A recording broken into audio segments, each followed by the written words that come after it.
es una pirámide invertida. En la parte más alta de la movilidad se refiere a que los recursos deban de ser invertidos para la movilidad no motorizada, fíjate.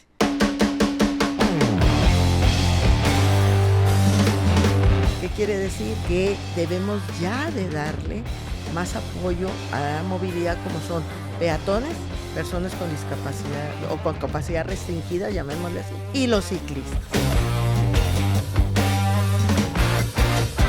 Tenemos que buscar el privilegio del peatón, tenemos que buscar el privilegio del ciclista, tenemos que buscar el privilegio del transporte público. Si no damos un buen transporte público, ¿cómo nos bajamos del auto?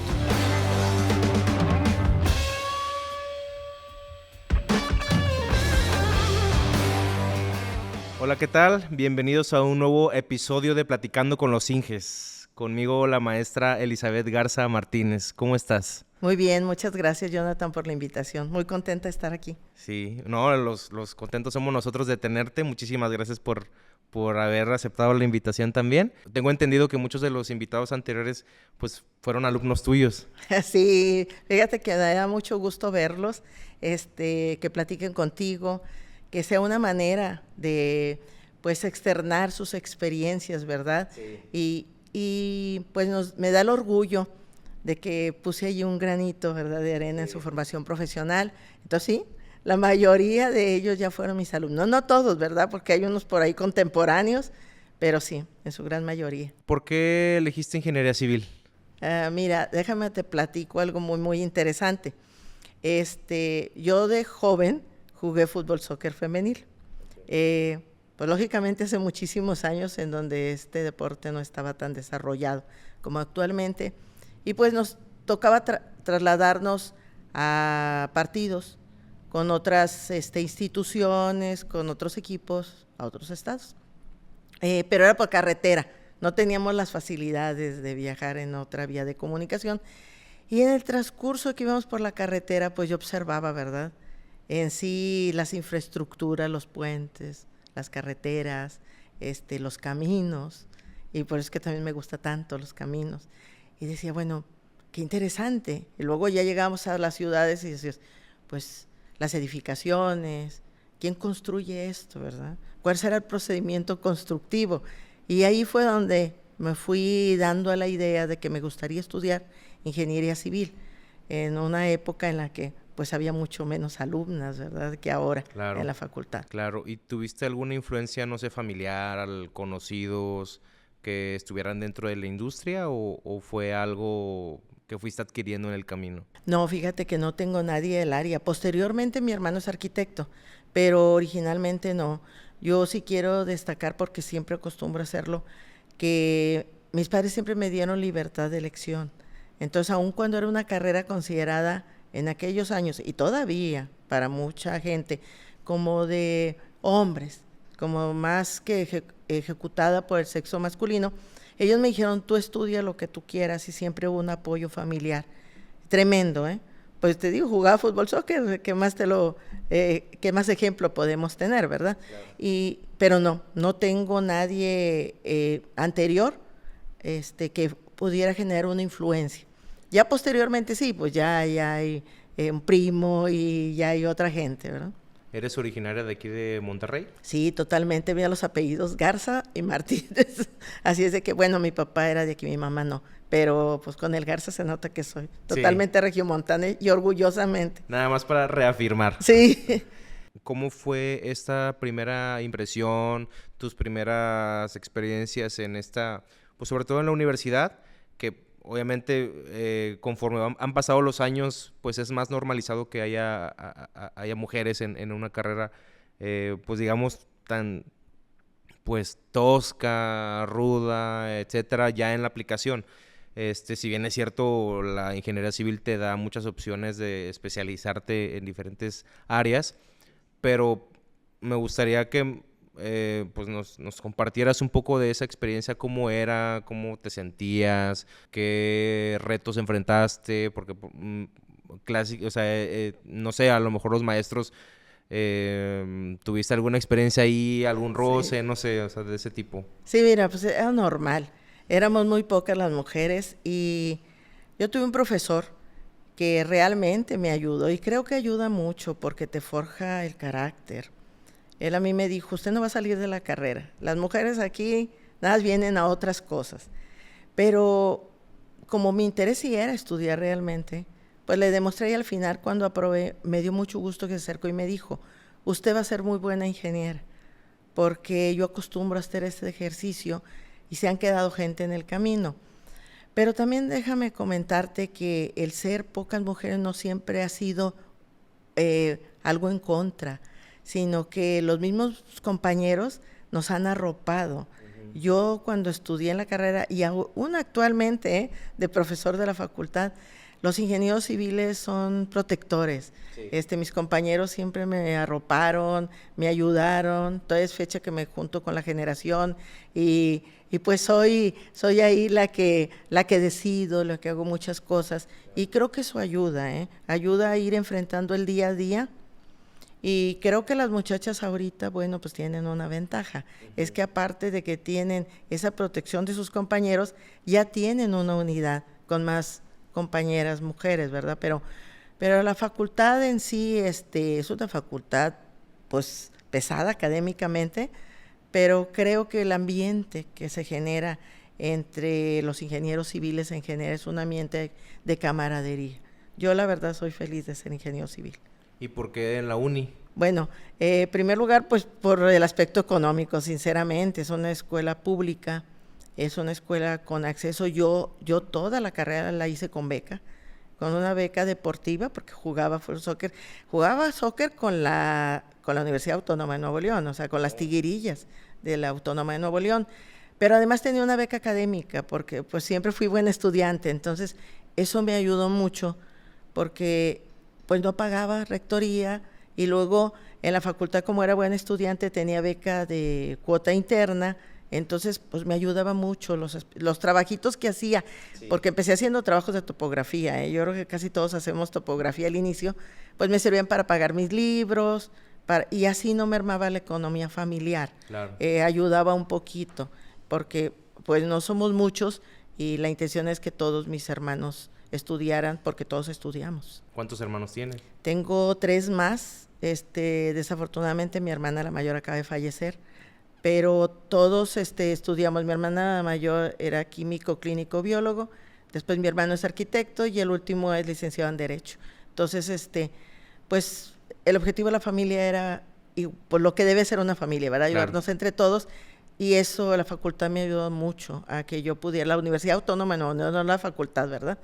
Que yo pudiera, pues, no ser una carga familiar. Por eso es mi selección hacia la Autónoma de Nuevo León. Yo la preparatoria también la estudié en la Autónoma de Nuevo León. Comentábamos hace rato, tú eres docente desde hace 40 años. Más de 40 años, así es. Más de 40 años.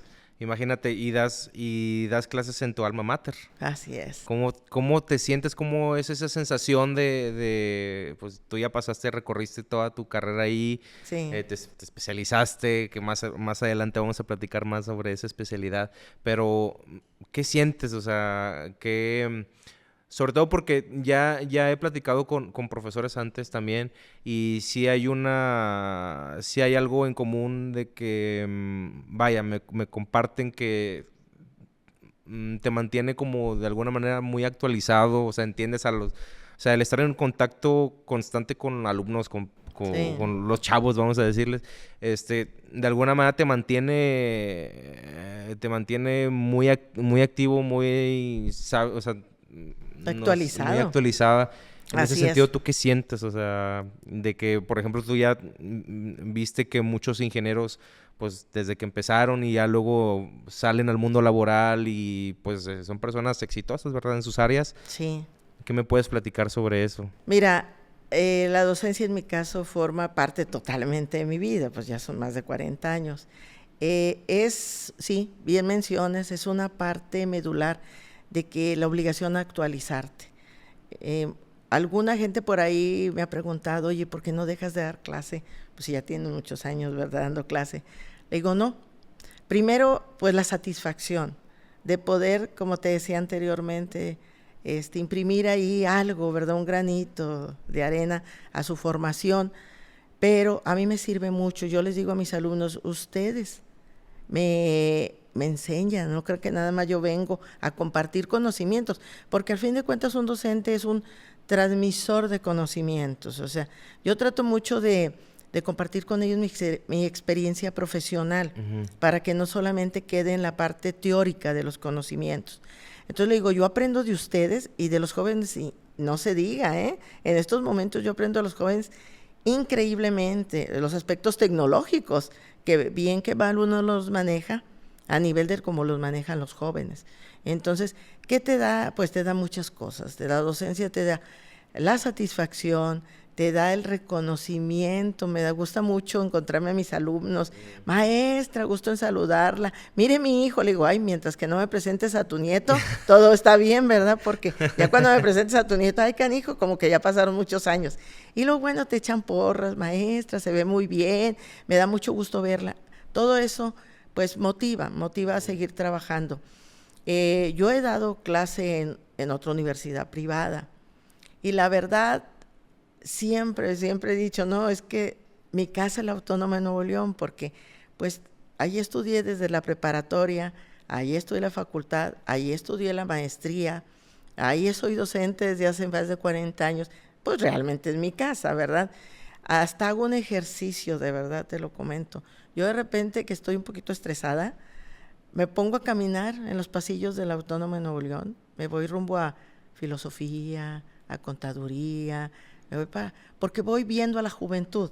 Y a lo mejor mucha gente va a decir, ay, no es cierto, eso no es, está inventando, no es, sí, a mí sí me funciona. Me trasladan esa energía, me trasladan esas ganas, les veo la cara de cuando uno es estudiante, ¿no? De la preocupación a lo mejor, pero también la ilusión, también la alegría, también pues muchas emociones. Claro. Te da de cargar de energía. Totalmente, te lo juro. Yo salgo de mis clases, aparte entro a la sala de maestros y también la camaradería, te decía, de los compañeros ingenieros civiles, y más que muchos fueron mis alumnos. Entonces, ese respeto también. La maestra Betty, todo el mundo me conoce en la facultad como la maestra Betty, pues hace sentirme muy, muy querida, muy, muy de veras protegida. No, yo creo que espero en Dios que me dé mucho tiempo para poder seguir trabajando, ¿verdad? Claro que sí. Pero y pues hay unos, ahorita los administrativos a mí me arropan bastante. El director fue casi contemporáneo mío, pero por ejemplo el doctor Ricardo Cavazos fue mi alumno. ¿Qué se me ofrezca que el doctor no me diga? No, maestra, con todo gusto, a sus órdenes. Entonces, pues la verdad, sumamente agradecida. ¿De dónde nació el interés por la ingeniería de tránsito? Porque la ingeniería civil, sabemos, la llaman la madre de todas las ingenierías. Así es. Es una disciplina en la cual tú puedes ver diferentes pues áreas, especialidades, ¿verdad? Te puedes dedicar a un montón de cosas. Sí. Entonces, obviamente, pues tú tuviste que cursar por todas ellas, pero pues al final del día optaste por esta especialidad. Sí. ¿Por qué? Mira, trato de ser muy empática con la gente, y en una de las áreas en las que no hay empatía es en el tránsito. Entonces me preguntaba yo, bueno, ¿por qué la gente, esos conflictos, por qué no puede ser empático en la corriente del tránsito, verdad? ¿De dónde nace un reglamento de tránsito? O sea, empecé y como es un área muy pegada a vías terrestres, y yo te comentaba anteriormente, pues yo empecé haciendo topografía, yo observaba los caminos, yo he tratado de viajar por vía terrestre en muchas ocasiones. Entonces va muy ligada a la ingeniería de tránsito, la vía terrestre. De hecho, se requiere una para la otra. Yo dije, bueno, es una buena área de oportunidad. Y mira, la maestría en ingeniería de tránsito, que después pasó a ser ingeniería de tránsito y vías terrestres, y hoy se llama maestría en movilidad sostenible, muy enfocada a la realidad de las necesidades actuales. Pues bueno, realmente era una ventaja tenerla en la facultad, porque yo no me tenía que retirar, ya era docente de la facultad cuando hice la maestría. Yo entonces no había ese conflicto de que tienes que irte a otro lado a estudiar, y y hacer la maestría, sino al mismo tiempo estaba de docente, me bajaron la carga académica, di mis clases, unas poquitas, y continué con mi maestría. Y la verdad, estoy sinceramente, te lo digo, enamorada de la ingeniería de tránsito y transporte. Mi maestría no es con el título de transporte. Sin embargo, yo me he dedicado durante muchos años al transporte urbano y es una de las áreas en las que la gente batalla más. Por eso te digo, mi empatía es a esas áreas. Sobre todo aquí el otro día estábamos esperando a que iniciara un evento aquí en el Colegio de Ingenieros Civiles y hablábamos del tráfico precisamente. Sí. Hablábamos incluso de un semáforo que está aquí en una colonia muy que ha sido muy polémico, politizado y todo. Justamente ayer nos estuvimos con Alonso, con el ingeniero Alonso. Sí, fue mi alumno. Y hablábamos de eso, sobre el impacto que tiene pues colocar, pues vaya, en este caso un semáforo en una vía que es rápida, ¿no?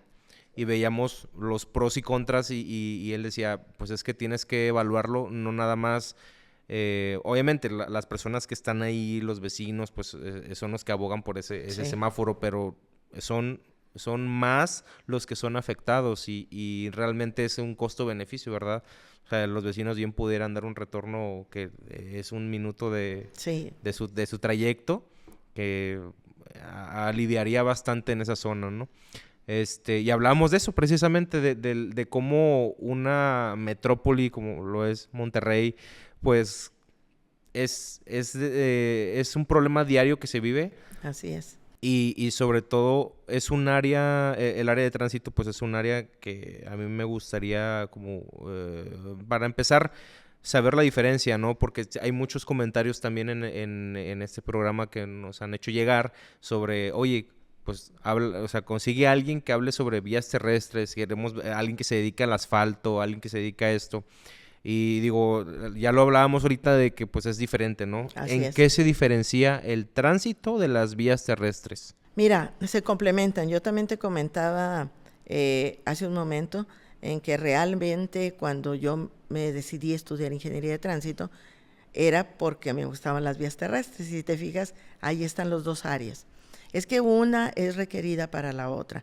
Tú bien mencionas hace un momento, se requieren estudios. No es nada más decir, pongo tal o cual dispositivo de control, como es el caso de un semáforo, o modifico una vialidad, o amplío una carretera, o construyo una nueva carretera, o inclusive más allá, nos vamos a los sistemas de transporte, o una línea de ferrocarril, una ruta de un ferrocarril nuevo, un nuevo aeropuerto, un nuevo puerto, etcétera en general.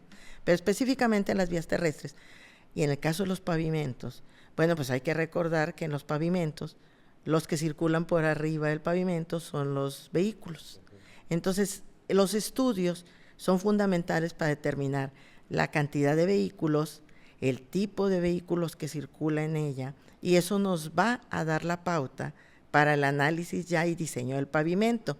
¿Quién hace el trabajo de los estudios pertinentes y previos que realmente son los de la factibilidad del proyecto de vías terrestres? La ingeniería de tránsito.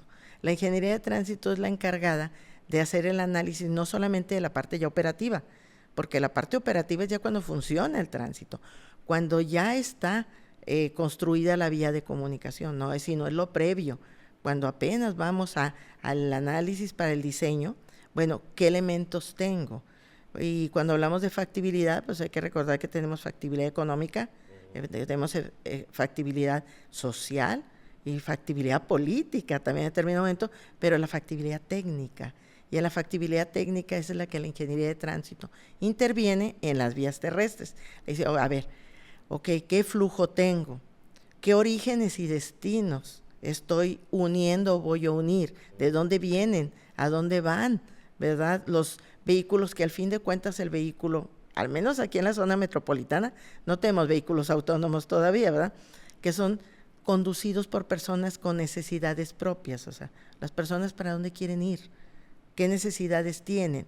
En una zona metropolitana, por ejemplo, tú lo mencionabas, como la zona metropolitana de Monterrey, pues la gente se quiere trasladar entre municipios periféricos. Entonces imagínate sus necesidades en tiempo de traslado. Eso lo estudia la ingeniería de tránsito. A ver, una gente que vive en Apodaca pero quiere ir a trabajar a García, ¿qué necesidades tienen? ¿Qué se va a mover? ¿En automóvil? ¿Se va a mover en transporte público? ¿Se va a mover, bueno, en bicicleta? No, sería algo de verdad crítico, ¿verdad? Moverse en esa distancia. ¿En motocicleta? O sea, ¿en qué? ¿En un servicio de alquiler, un taxi, una plataforma? Todo eso, la ingeniería de tránsito es la encargada. Dice, bueno, a ver, yo tengo que hacer los estudios. La clave de la ingeniería de tránsito es los estudios pertinentes. Sin embargo, no para ahí. Es la que hace, lógicamente, propuestas de solución pegadas a las vías terrestres. Y esa es la diferencia primordial. Es como quien dice el previo. Uh-huh. Pudiéramos decir que es algo, un estudio más global, más que abarca más, vaya, que tiene que ver, o sea, por ejemplo, yo lo estoy pensando así, de que, bueno, vías terrestres a lo mejor ya es algo más puntual, uh-huh, algo más, un poquito más de menor alcance, ya cuando resolviste todo lo global, todo ese ecosistema donde se van a mover los vehículos, donde se van a trasladar las personas, y ya puntualmente pues es como una parte de todo el estudio de tránsito. Sí, es algo más o menos semejante. Mira, yo doy la clase de principios de ingeniería de transporte. Okay. Entonces yo les explico mucho a mis alumnos que el global es el transporte en sí, porque ahí involucramos pues a todos los sistemas de transporte. Uh-huh. Sin embargo, y ahí hay algo que se llama ingeniería de transporte. Dentro de la ingeniería de transporte, y va a quedar muy claro, está la ingeniería de tránsito. Y dentro de, como un subtema, está el proyecto geométrico de los caminos. Entonces, si tú ves si es primero el macro, y hago el análisis integral y completo de las necesidades de todos los modos de transporte a través de la ingeniería de transporte. Yeah. Después yo digo, ok, cada sistema de transporte tiene su particularidad. ¿Qué tengo que estudiar? Bueno, pues a lo mejor a través de la ingeniería de tránsito. Y ahora sí ya tengo todos los elementos, uh-huh, ya voy a la parte del diseño, y allí ya entra las vías terrestres en sí, que realmente las enfocamos, bueno, la gente las ubica más con el proyecto geométrico de un camino, y ahora sí la parte del diseño de pavimentos, ¿verdad? Claro. Y a la parte más puntual, llamémosle así. Ok. No, mejor no lo pudiste haber explicado. ¿Cuál es tu opinión con el tema de las ciclovías? Mira, es una necesidad. Hay que recordar que existe una pirámide de movilidad. Esa pirámide de movilidad que no está inventada, sino es algo producto de un análisis mundial. O sea, esto es ya a través de lo establecido en el derecho, como un derecho a la movilidad. En la parte, es una pirámide invertida, en la parte más alta de la movilidad, más ancha de la misma de la pirámide, se refiere a que los recursos deban de ser invertidos para la movilidad no motorizada, fíjate. ¿Qué quiere decir? Que debemos ya de darle más apoyo a la movilidad, como son peatones, personas con discapacidad o con capacidad restringida, llamémosle así, y los ciclistas, y no a los vehículos particulares. Uh-huh. Y aquí de repente parece que nos olvidamos y se le imprime más recursos a los vehículos particulares. Por lo tanto, pegado a eso, apegado al derecho a la movilidad, pues las ciclovías son algo esencial. Uh-huh. ¿Cuál es el problema de las ciclovías? Es que si no te llevan a ningún lado, si no te conectan con un sistema de transporte, si no están bien diseñadas, pues no van a funcionar. Yo sé que aquí se dice mucho que el clima no ayuda. Sin embargo, si la ciclovía no tiene una larga longitud y está conectada a un sistema de transporte masivo, como puede ser el metro, uh-huh, el ecovía, uh-huh, si tenemos unidades de transporte público en donde podamos llevar, como en otras partes del mundo, sí, afuera la bicicleta, pues te aseguro que la gente las va a usar. ¿Por qué? Porque es un medio en donde tú combinas, ayudas al aspecto económico, personal y familiar, y lógicamente pues es una infraestructura dedicada, claro, a un medio no motorizado. Sin embargo, el diseño juega un papel fundamental. Si nosotros ponemos una ciclovía en una vía rápida, sin segregarla, o sea, sin un muro de concreto con los conductores de la zona metropolitana, pues pregunto quién la va a utilizar, ¿verdad? Porque aquí somos muy agresivos para conducir. Sí, justamente. Es una realidad y no lo digo yo, o sea, la estadística dice que somos muy agresivos. Sí, no, digo, una anécdota, cuando nosotros llegamos aquí a Monterrey en el 2019, tomé mi Uber en el aeropuerto y la bienvenida que me dio la ciudad fue un autobús atravesándose enfrente metiéndose en el carril del Uber, y el Uber tuvo que dar un frenón para poder sortearlo, y dije, bienvenido a Monterrey. Así es. El tema cultural aquí en Monterrey no es algo que pueda solucionar a corto plazo. No. Creo que tiene que haber esfuerzos desde el gobierno, prácticamente, iniciativa privada, no sé, instituciones que vayan empujando a que vayamos hacia mejorar eso, o sea, a cumplir con todos esos... lo que decías de la pirámide de movilidad y que sea un poco más equilibrada la cosa. ¿Hacia dónde le estamos tirando en ese sentido? O sea, a lo mejor algún ejemplo de ciudad que ya haya tenido el mismo problema que Monterrey, o que Ciudad de México, Guadalajara, etcétera, o ciudades incluso más pequeñas en vías de desarrollarse. ¿Hacia dónde le estamos tirando? O sea, ¿hay ciudades que ya hayan solucionado estos problemas? Mira, sí. Hay ciudades que lo han aminorado. Solucionar es muy complicado, sí, decir que se soluciona totalmente un problema. Sin embargo, lo han disminuido de una forma muy fuerte. No tienen estas problemáticas. Y fíjate que una de las principales claves es que quien toma las decisiones son un grupo colegiado en donde la técnica impera sobre otras cosas. Ahí es donde, en general en el país, no hablo exclusivamente de la zona metropolitana de Monterrey, sino en general en el país, el problema es que a veces lo que la técnica dicta no es bien recibido a la hora de toma de decisiones. ¿Qué significa? Hay países en el mundo en donde la autoridad, porque no existe la palabra ni gobernador ni alcalde, ¿verdad? El encargado de una región, no toma en sí la decisión por sí solo, sino tiene un grupo aparte, un grupo, llamémosle un grupo de asesores, pero que en la ley establece que ellos tienen un peso sobre la toma de decisiones, y ese grupo está conformado por gente técnica, en donde pues las soluciones van dirigidas realmente a resolver las problemáticas.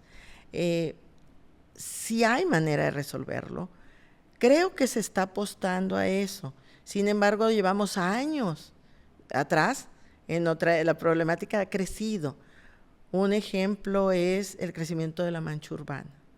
Ha habido un desorden en el desarrollo urbano y eso ha complicado la movilidad de la zona metropolitana. Revertir eso, pues sí, no es tan fácil de la noche a la mañana. Hay también que pues entender que no se puede resolver las cosas rápidamente. Sin embargo, para allá vamos. Contra también los paradigmas de la misma ciudadanía. Te lo digo honestamente, un problema que tenemos grave en la sociedad regiomontana es que somos muy pertinentes al auto.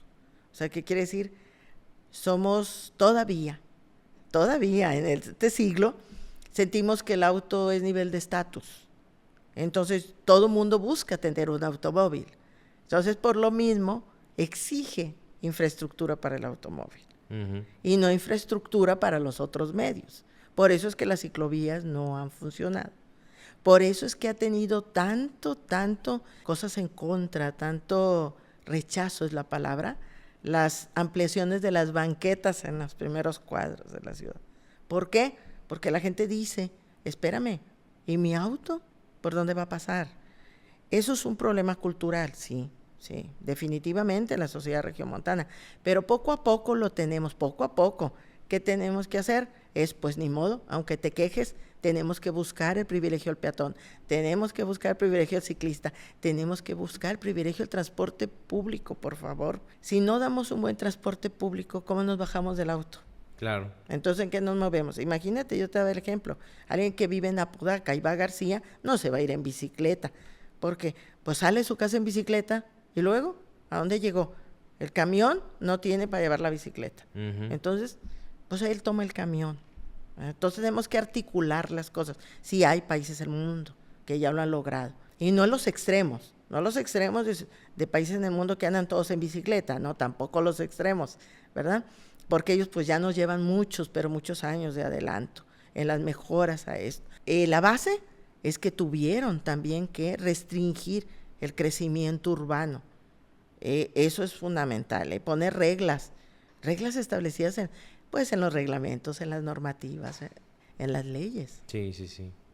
Sí, de alguna manera se tiene que llevar la contra. Ni modo. Si es por el bien de la sociedad, ni modo, ¿verdad? Porque tenemos que hacerlo. Es a veces a la brava, no hay otra. Sí. No podemos siempre estarle dando juego a quien no deja avanzar en el progreso y en realmente a las necesidades de la mayoría. Sí. ¿Verdad? Sí, Como yo les platico mucho a mis alumnos, porque pues mis alumnos son muy jóvenes, y la Ecovía pues ya tiene algunos años funcionando. Le digo, es increíble que yo sigo yendo a la ciudadanía, y en esos momentos no se diga, cuando se empezó ya a construir, que la gente dice, es que me quitaron un carril en Ruiz Cortines. Y les digo a mis alumnos, yo les pregunto, ¿de quién es la calle? De todos. ¿Cómo que te quitaron un carril? Al conductor no le quitaron nada, es de todos. Ahora, ¿para qué quitaron, según ellos, un carril? Para que por ahí circulen en cada unidad 60, 70 personas contra un vehículo en donde va uno. Porque déjame comentarte que esta es la ciudad que tiene el menor índice de ocupación. Somos aparte egoístas, O sea, andamos solos en los carros. No funcionó el carpool, tampoco. ¿Por qué? Porque no, pues ¿cómo? Si yo de aquí me voy a otro lado, ¿cómo me vas a perjudicar? Es un problema muy, muy fuerte cultural.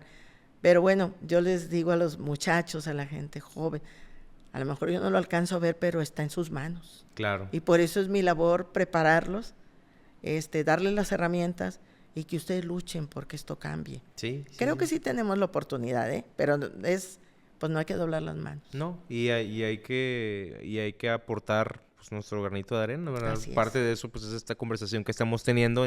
A alguien le va a llegar, a alguien le va a hacer clic, a alguien pues vaya, incluso hasta le puede dar la idea de que, oye, pues me quiero dedicar a esto, ¿no? Así es. Estuviste en Alemania un tiempo. Sí. ¿Cómo te fue allá?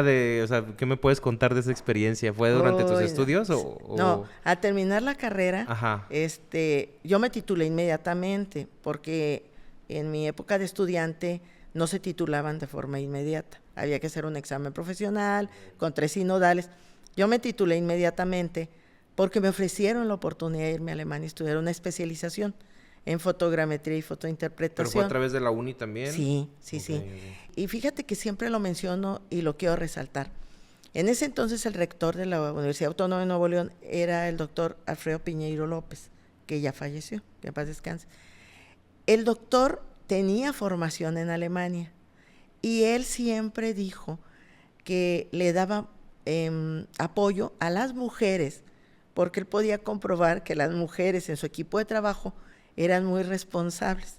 Entonces, cuando viene lo de la oportunidad de irme a Alemania a estudiar, el doctor dijo, yo le voy a dar beca a la facultad para que se vaya a estudiar a Alemania, 2 personas, pero hay una restricción, le dijo al director, una tiene que ser mujer.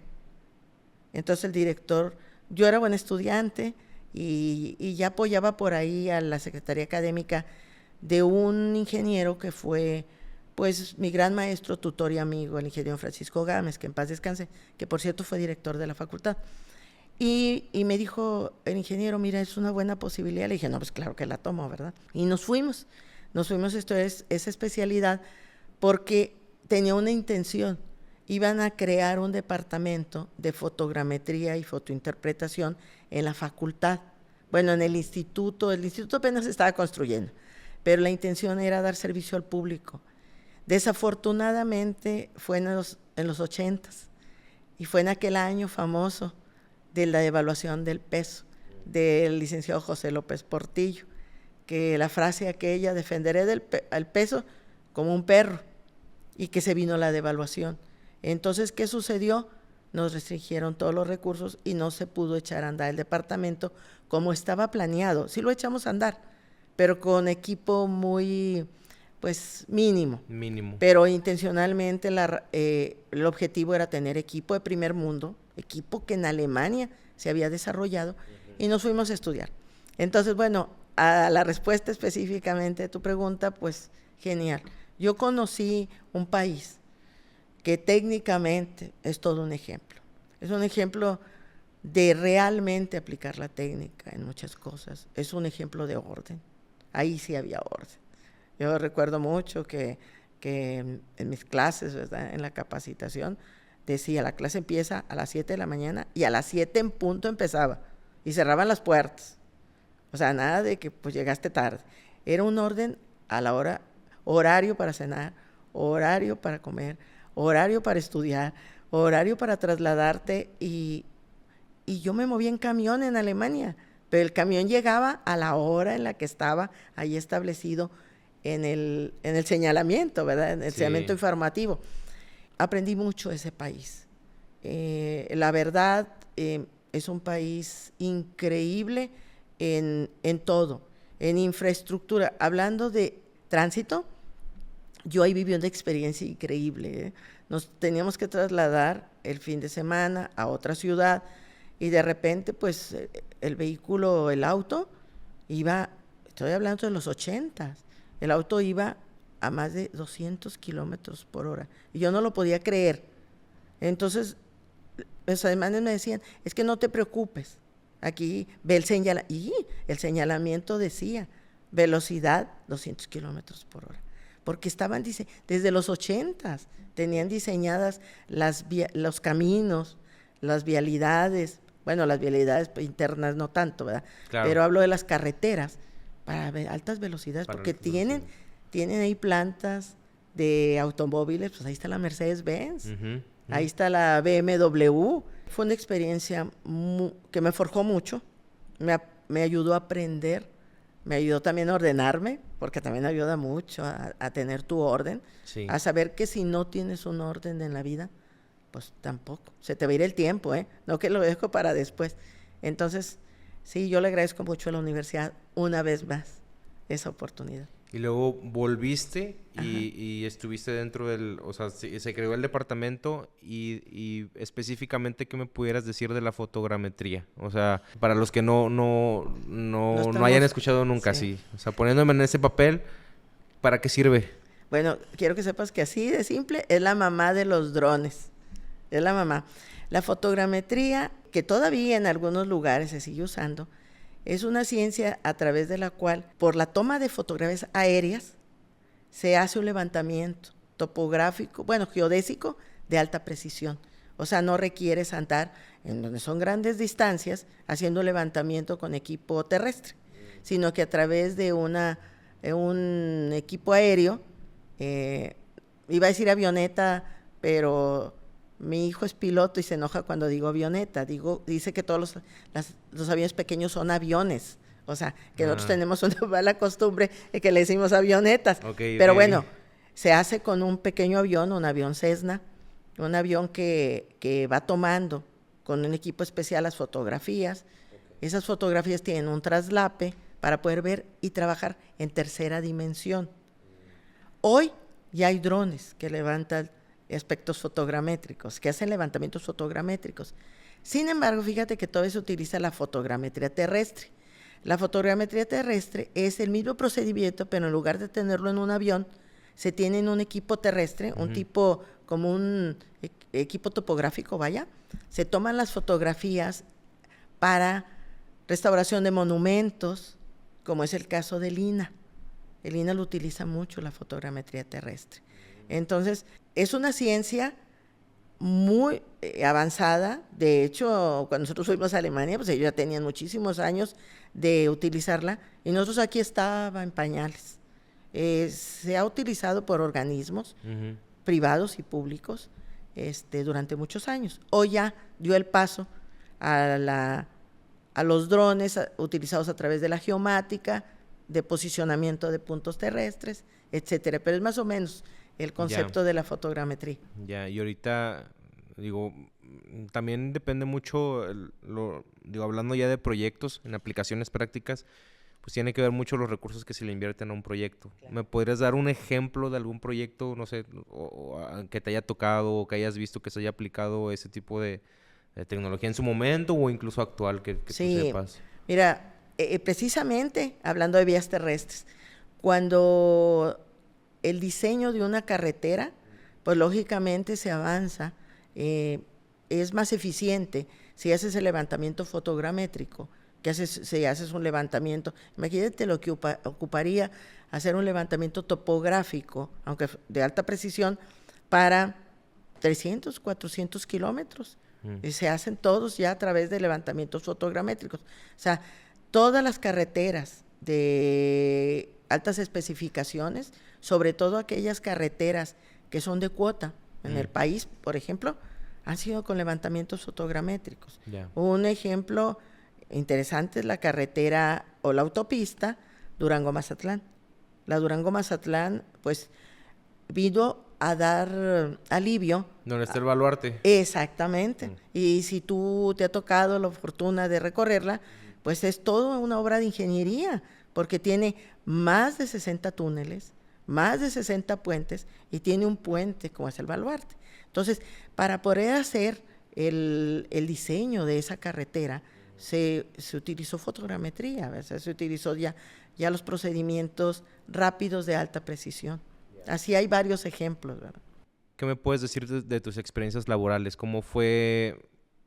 Obviamente la parte académica es algo que ya es inherente en ti, pero ¿cómo o sea, cuál fue tu primera experiencia laboral terminando tu especialidad? Bueno, estudiaste la maestría, ¿ya estabas trabajando o en qué momento? Porque pues, incluso estuviste en el estado, sí. Digo, tu currículum tiene un montón de páginas.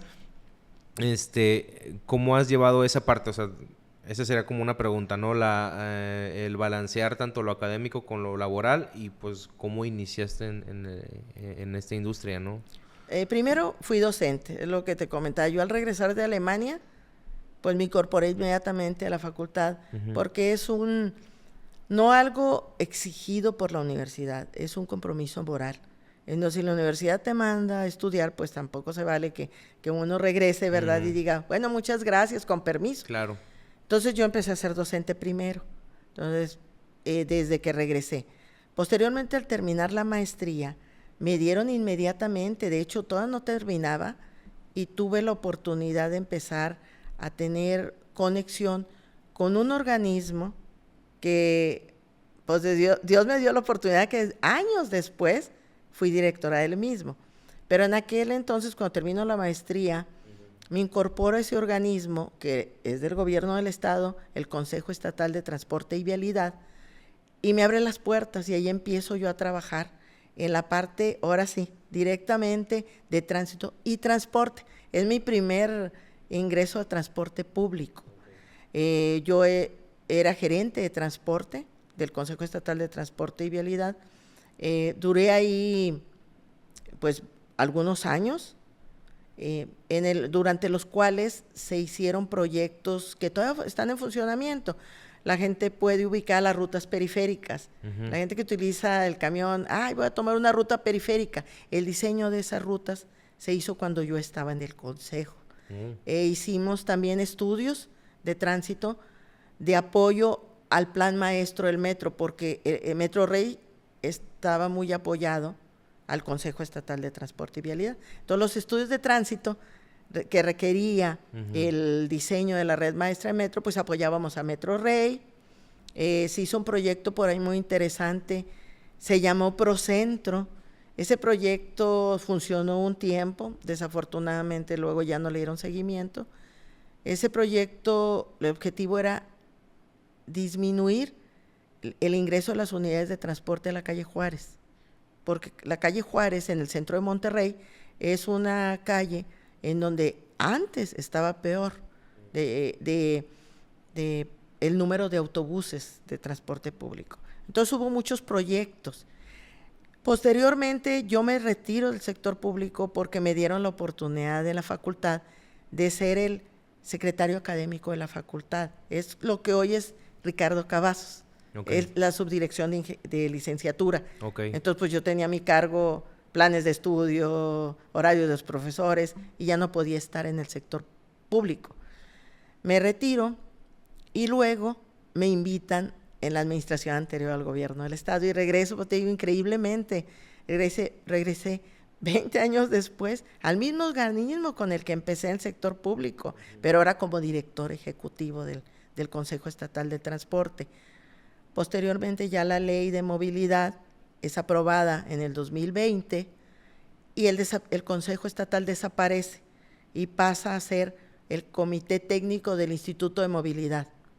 Entonces yo me nombran en el Instituto de Movilidad directora técnica del Instituto de Movilidad. Sin embargo, una vez más, las oportunidades, ¿verdad?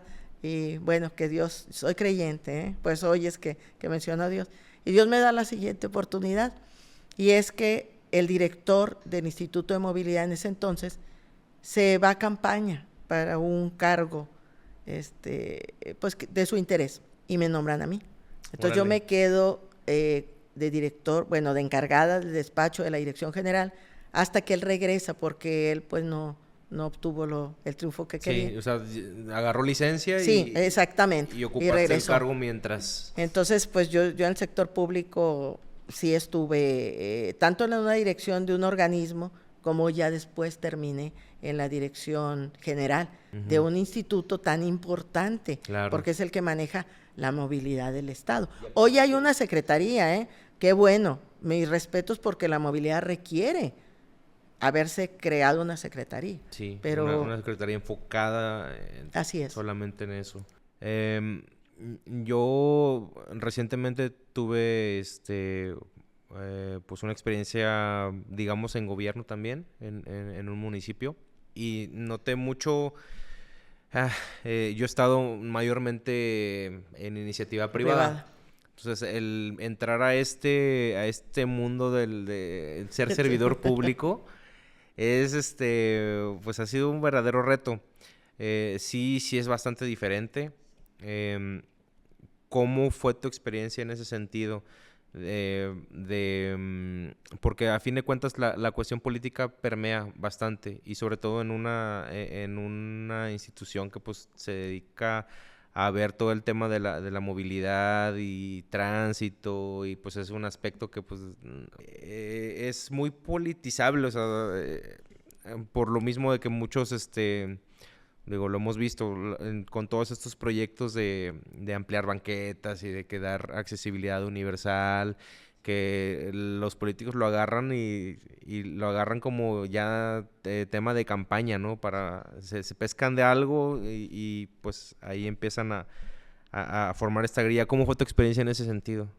Mira, yo te he comentado con otros temas anteriores ahorita en nuestra conversación que algunas cosas me han ayudado a forjar el carácter, y la verdad creo que el plus lo terminó el sector público. Yo ahorita sinceramente te digo que no me asustan muchas cosas ya. Yo creo que el sector público me ayudó, porque es que te haces de una coraza realmente. Y si no la tienes, cuidado, te destroza, es la verdad. Fui aprendiendo a lo largo desde que entré a la dirección, y empezaron los golpeteos, porque hay muchos golpeteos, tú sabes, lo acabas de mencionar. La política permea, la política se mete en donde realmente no debería de andar metida, pero es una realidad. Tampoco podemos cerrar los ojos y decir, no, entonces no puedes trabajar, entonces no puedes avanzar. ¿Qué tienes que hacer? Pues empezar a ser negociador. Un director de Lima me dijo a mí una frase que me gustó mucho. Me dijo, es que tú manejas bien el capote. Dijo, porque eres el torero que maneja, creo que se dice que con la mano izquierda las cosas, ¿verdad? ¿Qué quería decirme él? Que yo trataba de negociar todo. Yo no me enfrentaba a la gente. En el sector público te enfrentas a la gente y olvídate. Hay de dos sopas. O te dejan ahí a un lado congelado, o te corren y lo que tú querías lograr como objetivo desde el punto de vista técnico, pues ya no lo vas a lograr. Claro. Entonces yo tenía que negociar. Y tuve que ponerme de verdad, y poco a poco, al principio sí batallé, no lo niego, venía, siempre trae la formación universitaria. Eso sí te digo. Esos años en el sector público a mí me enseñaron a valorar tanto la facultad y la Autónoma de Nuevo León como no tienes una idea. Porque yo dije, bendito trabajo en la universidad, nada que ver con esto, ¿verdad? Sí, ¿Quién sí, me sí. manda a andar aquí metida? Pero bueno, entonces, pues lógicamente lo tuve que enfrentar, tuve que ir poco a poco, pero sí llegué al grado, por el puesto que tenía, que hablé con mi familia, Mi familia tenía prohibido ver noticieros, leer el periódico. Por favor, le digo, pues se van a desgastar, porque me van a sacar. Y pues me sacaban, ¿verdad? Y que no hizo esto, y que no hizo lo otro, y luego pues salen las fotos y de repente ya hasta me reía. Al principio sí me estresaba, que me veía la foto, ay, qué fea salía la foto, ¿verdad? Ay, mira esto. Y un ingeniero que fue secretario de Desarrollo Sustentable, que estimo muchísimo, el ingeniero Roberto Rusildi, a mí me dijo, no leas porque te vas a desgastar. Él me apoyó mucho cuando estuve en el sector público, en la administración anterior. Y sí es cierto, porque leía y a veces me reía, a veces me enojaba y dije, no voy a volver a leer nada. Pero tuve que enfrentar muchas cosas. Si lees te destrozan, entonces te afecta, aunque uno diga que no es cierto, sí te afecta. Tuve que también posicionarme y sí te digo algo, aprovechar en cierto modo que soy mujer. ¿Cómo? De repente los taxistas se me empezaban a poner medio difíciles. Oiga, no soy grosero, soy mujer, acuérdense. Bueno, así como que le empezaban a bajar tantito, pues ni modo, lo tenía que utilizar, porque si también me ponía el tú por tú, pues no lograba nada. Claro. Fue una experiencia tremenda, creo que crecí mucho. Yo te dije hace un momento, ya casi no me asusta nada, casi no me asusta nada. Que te van a entrevistar, o sea, por ejemplo, que me habla un reportero, pues que me hable, ¿sí? Ya sé que a lo mejor en determinado momento, pues, ojalá y si tome en cuenta lo que digo, que me van a lo mejor vas a salir en el periódico, ay, pues que salga, pues ya salí tantas veces, claro. Ay, que X, pero creo que se aprende mucho. Sí es un sector muy desgastante, eso sí, yo le recomiendo a la gente que tiene que tener carácter, Claro. No es fácil andar metido, o tomar la decisión, hay dos cosas, decir, bueno, yo me mantengo en el sector público a cierto nivel, en donde conozco mucha gente que dice, pues yo sigo en el sector público, pero pues en donde no aparezco, donde ayudo al director, pero no aparezco. Bueno, son decisiones propias, ¿verdad? Claro. Pero quien se avienta, como me aventé yo a decir, no, yo sí, y me postulo y le doy. Cuando me dijeron, hay posibilidad de que quedes de encargada, ¿le entras? Y sí, le entro. Pero es la dirección general del instituto, sí, le doy. A entrarle a los aspectos de, pues no nada más era ahora sí tratar con cierto sector, era tratar con todos. Era tratar con transportistas, de los cuales tengo buenos amigos, La verdad también se hace amigos, no todo es malo. Yo tengo buenos amigos transportistas, transporte público, transporte de personal, con transporte de carga, con transporte, con los consejos. Sí, definitivamente el haber estado en una función pública, sí requiere mucha vocación. Digo, en episodios anteriores lo he hablado con mis invitados que han fungido pues igual con cargos de este nivel. Hay un cierto grado de vocación que debes de tener para poder, te debes al pueblo, básicamente, o sea, al ciudadano, tienes que estar preocupando.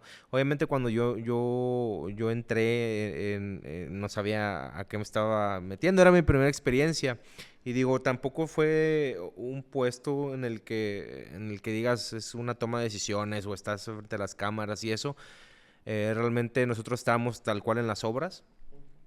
supervisábamos las obras pues de esa administración. Y aún así había, a pesar de que todo se manejaba, digamos, a nivel direcciones, a nivel secretarías y hasta el golpeteo político y todo, eso permeaba. Terminabas, al menos a mí me tocó, no fue tan polémico, porque pues fue una obra que el ciudadano quería. Habían vecinos que nos echaban porras. Había un señor que me acuerdo, siempre salía y ya me lo acaban, felicidades, vamos. Luego había vecinos que pues, sí habían ciertas afectaciones que teníamos que estar como conciliando y todo eso. No era tanto, la verdad, pero sí vivías con esa incertidumbre de que en cualquier momento te sueltan un periodicazo, aunque no hayas hecho nada malo, y órale, ahí tienes que formarte esa coraza y decir, bueno, pues vivo con ese estrés de que algo va a pasar, incluso hasta en las mismas secretarías, ¿no? Sí, sí me llevo esa experiencia, porque digo, actualmente ya no soy servidor público, pero digo, el otro día le pregunté a un ingeniero qué tengo que hacer para ser secretario de Obras Públicas. Digo, porque también en algún momento lo pensé, dije, pues oye, es un puesto en donde se toman decisiones. O sea, si yo quiero, vaya, no es tan fácil. O sea, si tú quieres en algún momento servir y que tus decisiones tengan impacto y servir a un propósito mayor, que al final del día para eso estamos, te tienes que aventar al ruedo, lo que decías. O sea, sí me la aviento, pero son posiciones en las que así como vienen, o sea, así como ver los beneficios y que esto y el otro, pues así vienen los golpes. O sea, y son... O sea, es dedicarte 100%. O sea, ser funcionario público es 24/7 y estar... vaya, te entrenas en diferentes aspectos, ¿no? Incluso hasta tienes que entrenar la parte política, lo vas desarrollando. ¿Cómo balanceabas eso? O sea, cuando trabajabas en estas áreas, ¿todavía seguías dando clases? No, fíjate que algo muy interesante me sucedió. Lógicamente, yo era en ese entonces profesor de tiempo completo de la facultad. Y pues un cargo como el que tenía era de tiempo completo.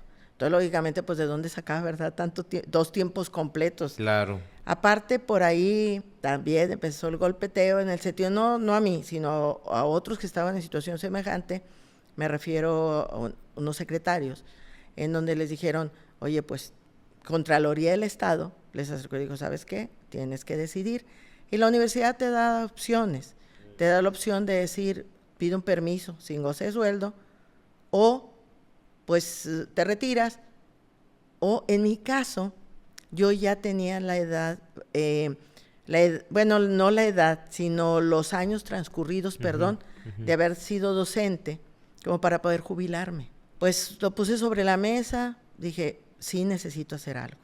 Yo no puedo estar, porque voy a quedar mal Claro. en las dos partes. Sí. Y como tú bien mencionas, es un trabajo, el sector público, y sobre todo en ciertos cargos, es de 24/7 y no es porque no hay más horas, pero en realidad es de todo momento. Yo vivía con el celular en la mano, literalmente, ¿verdad? Porque tú sabes que nada de que lo puedas dejar porque en ese momento ya se generó un problema y lo tienes que resolver de forma inmediata. Entonces tomé la decisión de jubilarme de la Facultad de Ingeniería Civil de la Autónoma de Nuevo León. Sin embargo, ¿por qué menciono que mi carrera docente ha seguido constante? Fíjate que tuve la fortuna de que todo coincidió y yo el último semestre que di como activa, llamémosle así en la facultad, fue enero-junio del 2017.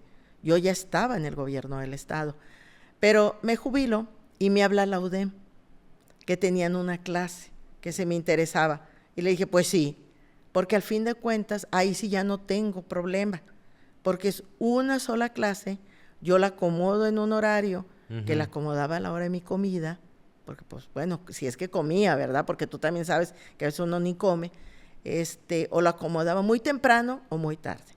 Y le dije a la UDEM, sí, con todo gusto. Y fue una experiencia muy bonita, muy, muy bonita estar en la UDEM. Ahorita ha habido reforma al plan de estudios en la UDEM. Y me voy a dar clase a la UDEM. Y estoy en la UDEM desde el 2017, o sea, terminando en la facultad y jubilándome, hasta el semestre pasado.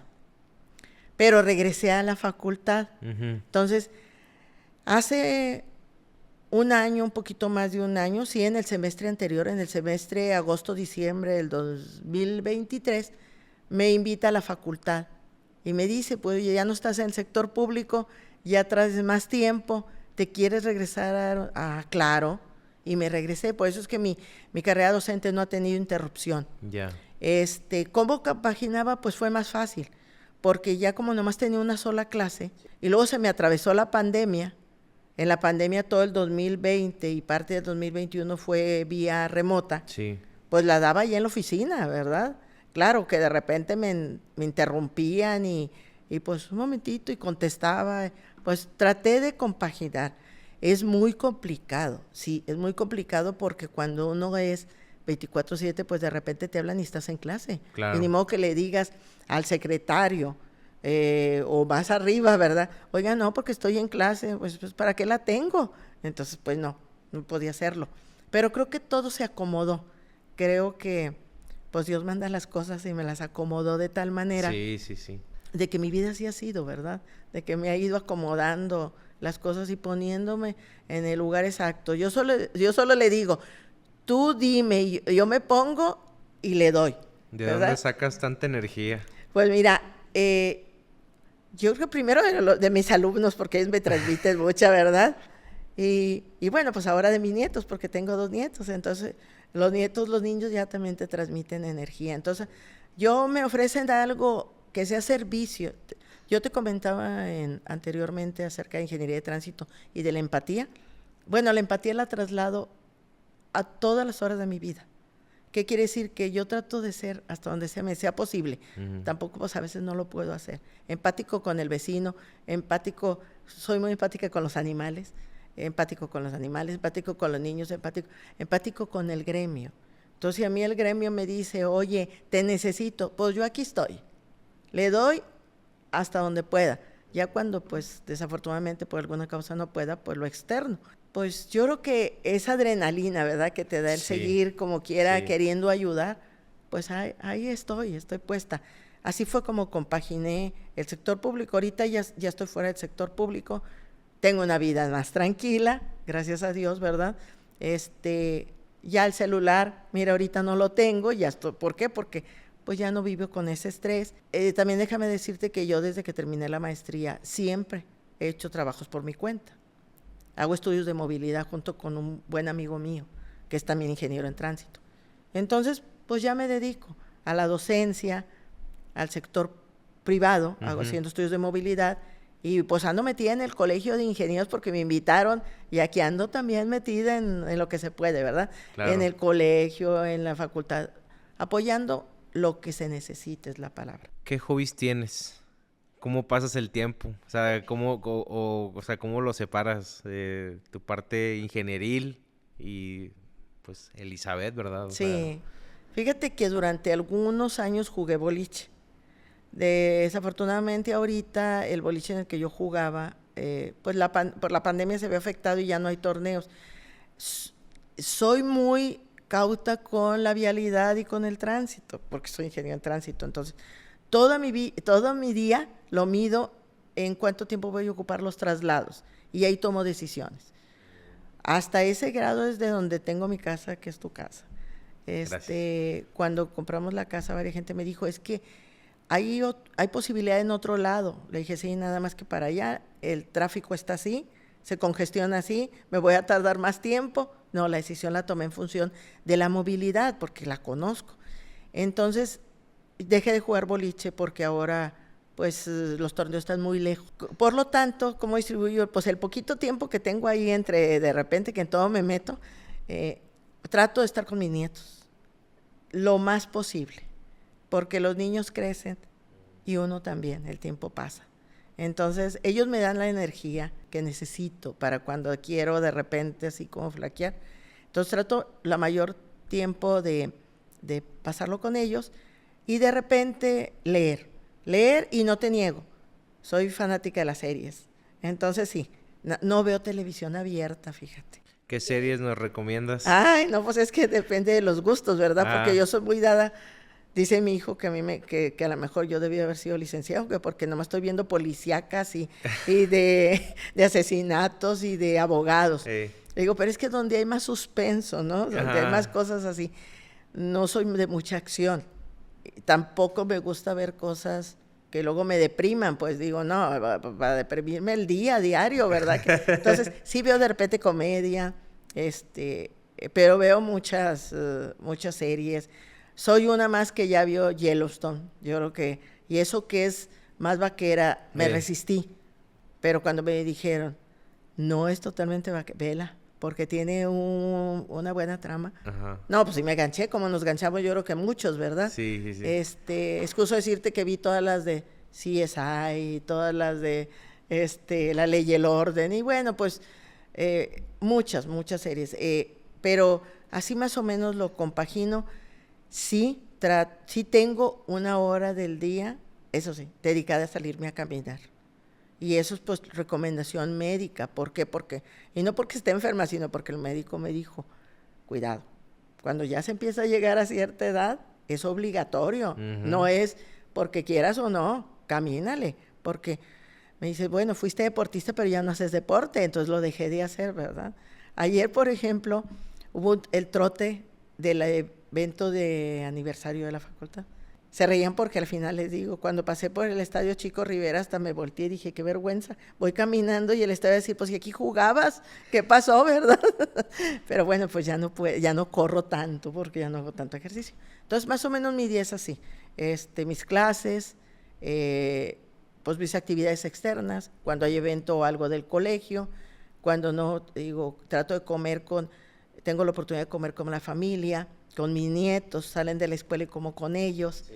y luego ya por la tarde si tengo oportunidad, pues a tanto me voy a caminar, un rato me pongo a leer, y luego ya pues me pongo a ver la televisión, y ya, es parte de cómo conjugo las cosas. ¿Qué consejo le darías a los ingenieros, a los arquitectos que nos estén escuchando en este momento y que estén interesados en seguir el área de especialidad, la especialidad que elegiste, que es el tránsito, ¿no? O sea, si hay chamba, hay oportunidad de viajar, de conocer otras partes del país, del mundo. O sea, en ese sentido, ¿qué les dirías a ellos? Mira, que se animen, vale la pena. Se van a enamorar del área, yo sé lo que les digo, desen la oportunidad. Sí deja, como todas las cosas, en función de las ganas que tú le eches, porque lógicamente, pues siempre hay salarios establecidos tanto en el sector privado como en el sector público, ¿verdad? Pero bueno, tú puedes crecer tanto y como tú quieras. Acuérdate que los límites se los pone uno que suene trillado, pero es la verdad. Entonces, mira, lo voy a decir, los necesitamos, en serio, urgentemente. Todos los exalumnos de la maestría tienen trabajo. No conozco ahorita uno que esté desempleado. Sí es una muy buena área de oportunidad. ¿Por qué razón? Porque ya cada vez más se van dando cuenta los sectores privados y públicos que se requiere gente que conozca del área.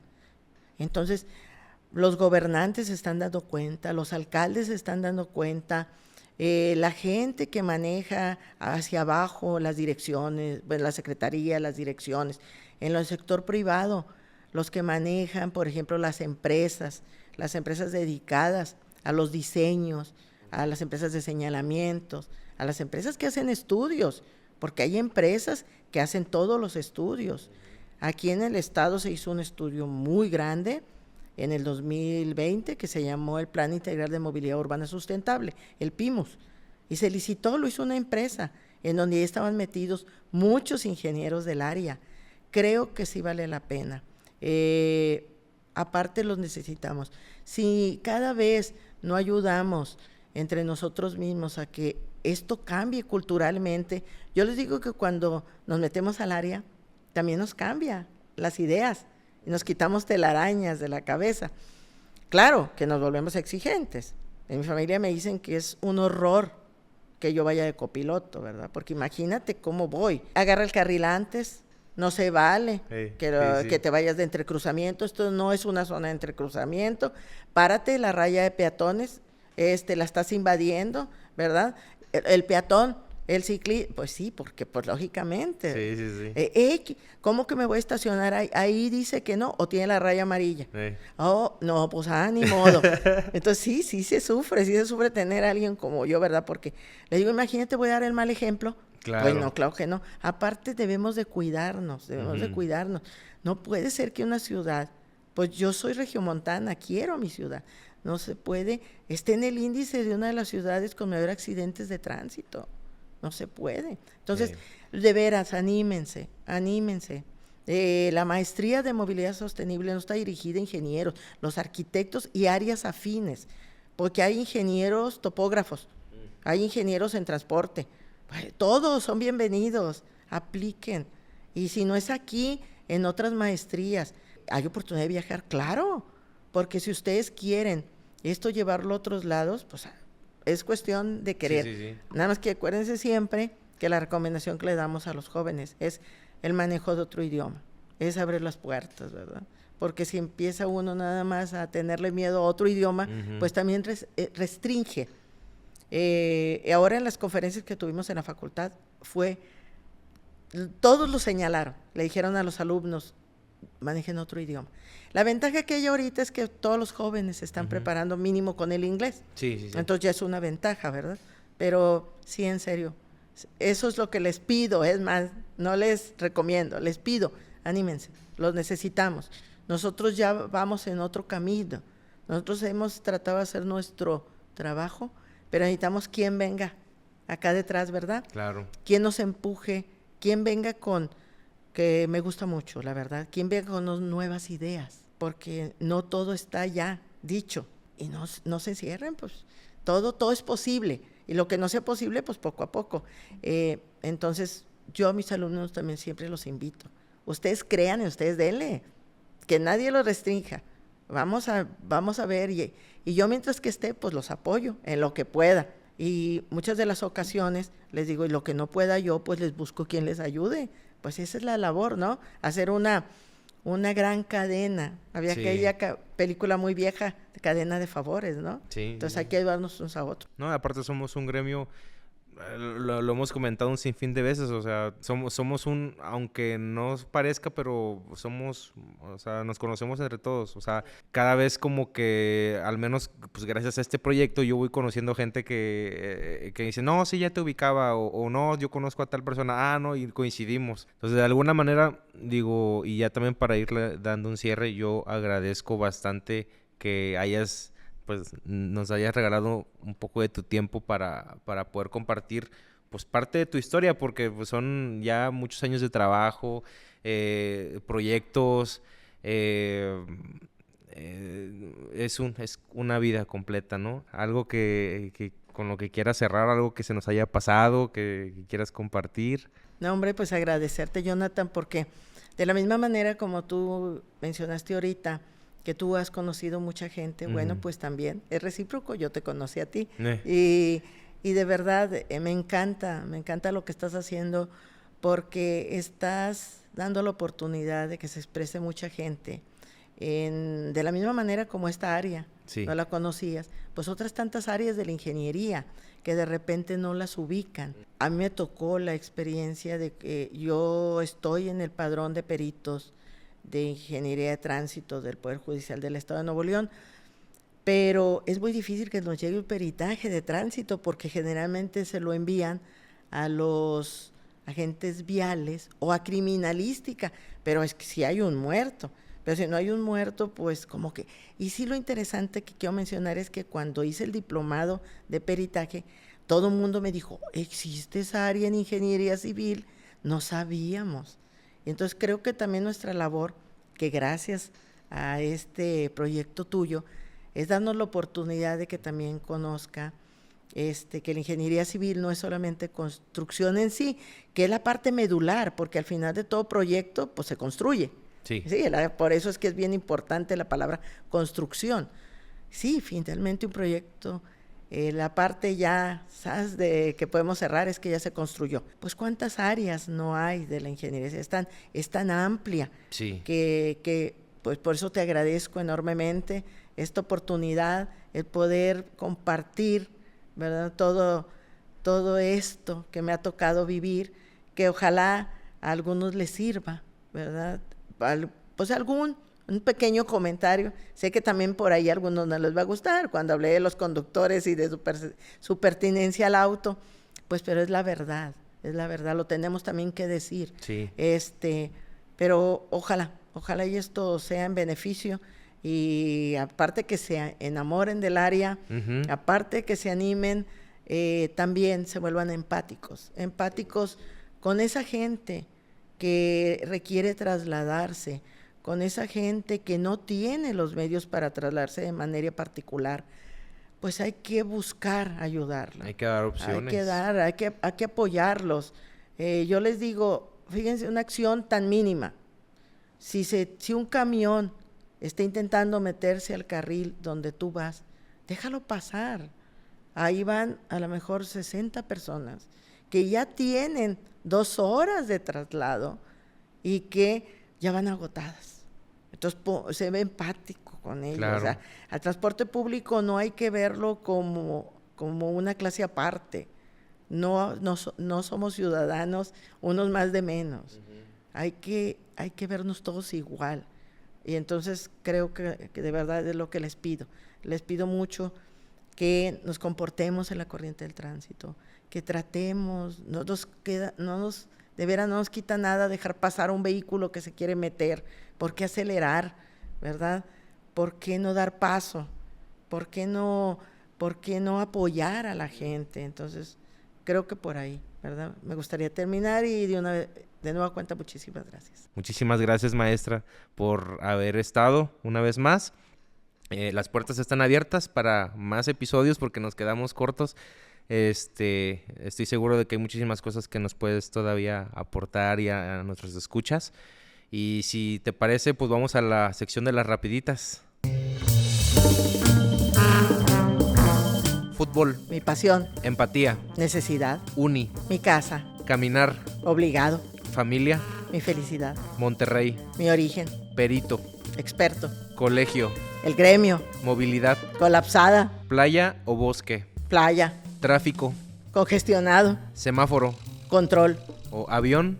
Mi hijo. Avioneta. Indebido. Alemania. Aprendizaje. Taxista. Incomprendidos. El de periodista. Reto. Tigrillas. Época de mi vida. Amanecer o atardecer. Atardecer. Micrófono. Qué nervio. Platicando con los Inges. Una gran experiencia.